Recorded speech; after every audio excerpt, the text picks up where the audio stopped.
This is called East Beverly down here, and again, they are tend to be a little smaller and a little more affordable, but still, there's just some beautiful homes down here. One of the things I wanted to point out,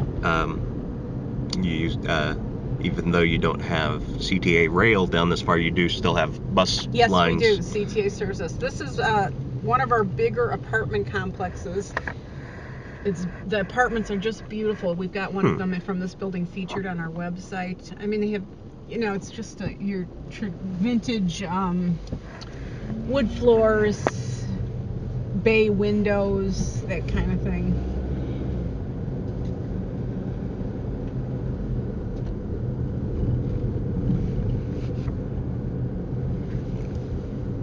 Lots of trees. Lots of trees, yeah. Every house different. Yeah, and these are more modest homes here. They but, are. Lots of bungalows. They all seem to be in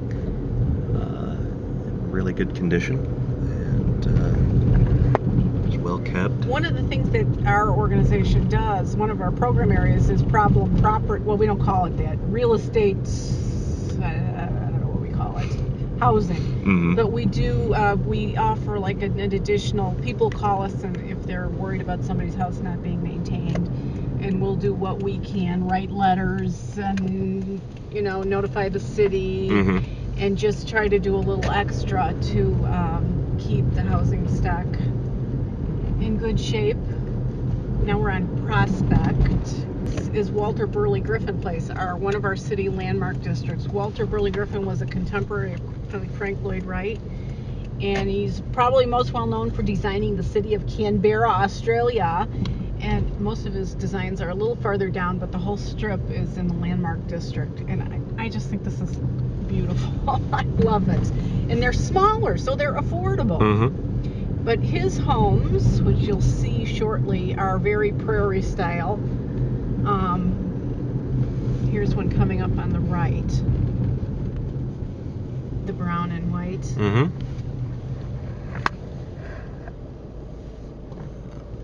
And 1911 mixed in with these other neat ones. Look at that one. That's not a Griffin, but it's a neat looking house.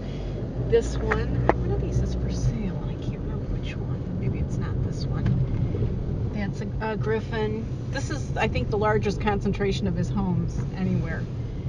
There's one here.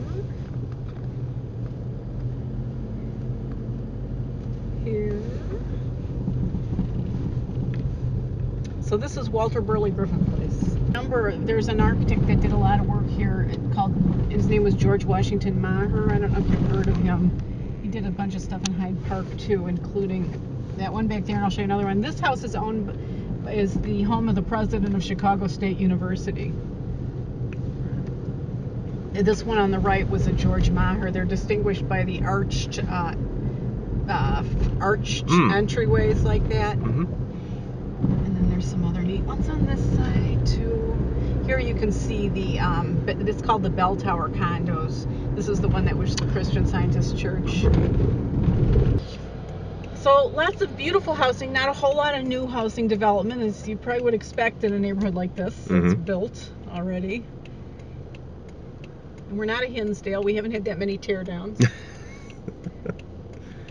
Yeah, I would have to imagine that just given the number of older homes that you have outside of landmark districts, that means that they were probably built pretty well the first time around. Oh, yeah. In fact, most of the teardowns have, like I said, have been in West Beverly, where the homes are smaller and newer. And, they've been replaced with bigger, nicer homes. Given the age of these homes, do you find a lot of places where you're going to... there are a lot of street parking? Do a lot of places have at least a driveway or a... Most of the places have garages. They have garages? Or driveways, yeah. It is legal to, you can park on the street if you have a permit. There's a lot of permit parking here, especially close to the venture tracks. Because otherwise the commuters take them up. And we do have a lot of people from like Evergreen Park, Oaklawn, who'll come over here and take the... this one is probably 15 years old. Fits in pretty nicely right Yeah. next to one of the oldest homes in the neighborhood here. This is Sure. Sealy Avenue, and it's a beautiful street.